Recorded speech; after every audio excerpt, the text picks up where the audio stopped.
there was a focus on the banning of ghost guns. A number of people were there. This has been a really important issue. Biden talked about that, but he also talked about this issue of fund the police. Let's first play the ghost guns soundbite, and then let's play what he had to say about fund the police. Law enforcement is sounding the alarm. Our communities are paying the price, and we're acting. Today, the United States Department of Justice is making it illegal for a business to manufacture one of these kits without a serial number. Illegal. Illegal for a licensed gun dealer to sell them without a background check. And starting today, weapons like the one used in Saugus High School and to ambush deputies with us that are here with us today are being treated like the deadly firearms they are. And if somebody sells a ghost gun to a federally licensed dealer, for example, a pawn shop, that dealer must make the firearm and mark it with a serial number before reselling it. Look, I've said it many times. The answer is not to defund the police. It's to fund the police and give them the tools and training to support they need to be better partners and protectors of our communities in need.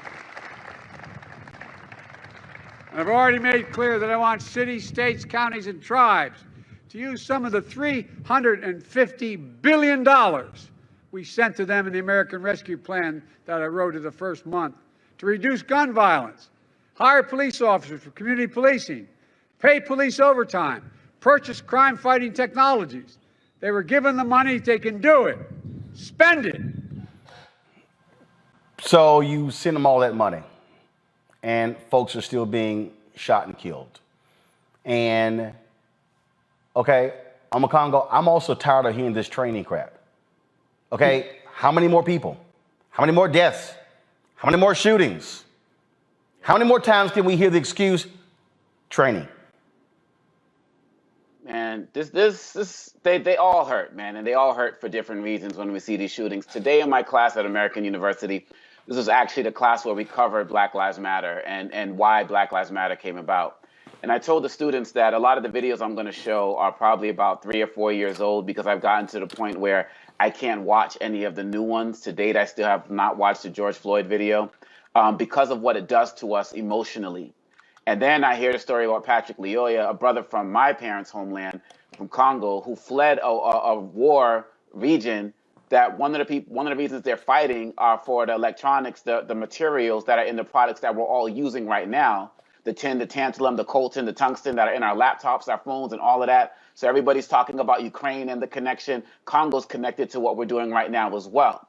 And so when I see these stories from a George Floyd, from Eric Garner to Patrick Lyoya, you know, you went to Liberia, Roland, in a spirit of Pan-African unity. And this is part of our Pan-African despair.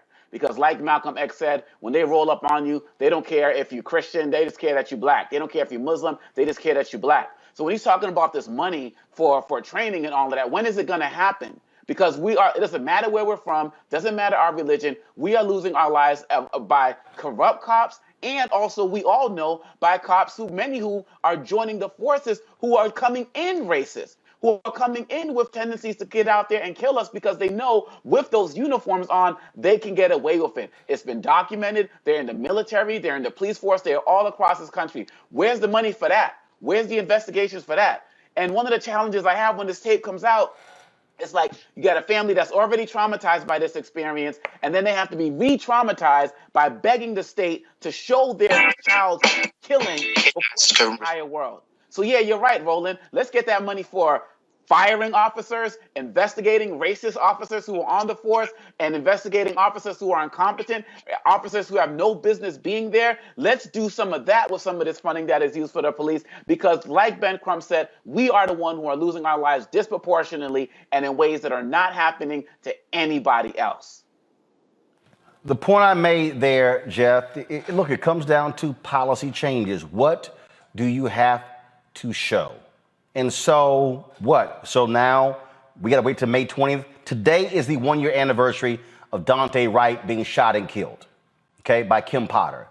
We know she got a couple of years in jail. The judge was so, oh my God, so apologetic to her, you know, as a result. But the real issue for me is people want to see action. And the reality is Democrats have failed to deliver. It's a fact. They have failed to deliver.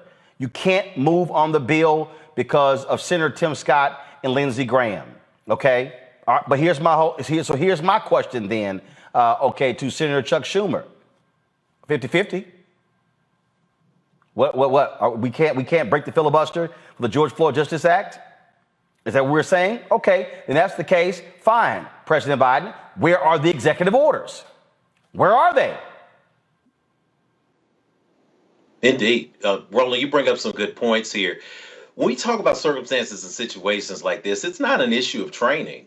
It's not an issue of training at all. When I'm dealing with people either in a counseling situation or a crisis management situation, whether that is a politician, whether it's an individual, whether it's a company or a nonprofit, there's always this space between the inciting incident and how you deal with it. What we're seeing here with our brother, and we've been discussing it now, Brother Patrick, who lost his life. He fled the Democratic Republic of Congo and thought he could find safety in the United States. And instead, a 2-year-old child, a 3-month-old child, and 5 siblings are left scratching their heads. And we're in that dark space between the inciting incident and the critical response. What I found is that in that little window, that's when people are behind closed doors, knowing that they have completely screwed up.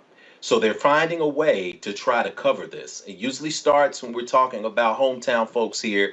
It starts with character assassination, trying to search and dump a person's social media to try to determine them to be a criminal or a threat that is justified in terms of the situation of taking them out and down. We've seen this replay over and over again.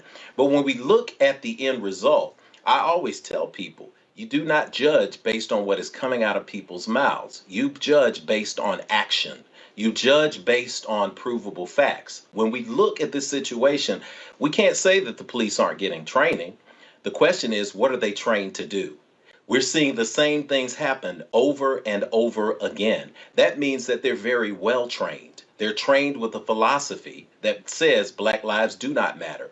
They're trained with a philosophy that says to cover up. They're trained with a philosophy that says when you get a body cam as a law, find a way to manipulate it, hold it, and edit it so that you can still come out of this without any responsibility for the lives that you've taken. So when we talk about defunding the police, when we're talking about refunding the police, we're talking about funding the police. We heard that from President Biden today.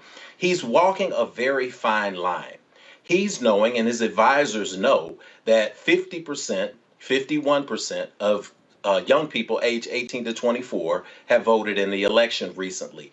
But amongst that group 65 to 74, you're talking about 76% of the people voting. These are people who are property owners. These are people who want the police to come. So the messaging for them is, we don't want to get rid of the police. This is why President Biden is dancing in between these topics. It all comes down to one thing, though. We're tired.